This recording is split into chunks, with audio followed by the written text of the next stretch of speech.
سلام علیکم یار و دوستان محترم هواداری کانال. من ماشین خوشروگیش ببینید شما اوپل و استرا. اوپل استرا سال برایش چنده کو؟ سال برایش 98. همه خیلی ماشین خوشرو، البته حذف شوخی. و بعدا ما در دوام نوار درخواست می‌کنیم که ماشین خوشرو است. همین ماشین خوشرو به رقم قید دولتی از اونجا رفته نمیتونه. و اما خاطر مثل همین ماشین یک ماشین در حدود سامانیان رقم قید دولتیش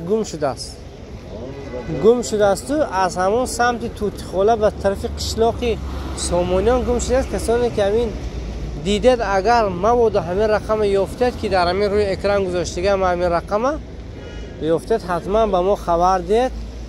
شاید که در عوضی به گفت روسیه که وزنگرجدنی برای شما اگر خیلی مکافات میشود دوستا. اگر کسانی که یافتید یا که در دست کودکا است یا اون کس گاو و کوله در همون صحرا داشته است یافته است حتما به ما خبر دید، یا اینکه به همون یار دوستایی که در اون منطقه هستن پدیلی سکنید تا اینکه اونها نیست ما رو کمک کنن. چون عوض کردن رقم تقریبا 1800 سوم میشد. همون برادر خیلی اما قرص خود نکنه. اگر ما بود یافته باشید اگر برمی یا کامنتر یا که رقم ما رو میدونید مردمی خصوصا سامانیان شریف زنگ زنید رقمای همین صاحب نوار، یا اینکه اگر شما شناسید همون رقم حتما با او زنگ زنید در عوض مکافات برایش همون رقم دسترس کنید. چون ماشین به رقم هیچ است، ماشین به رقم های کردن نمیشد.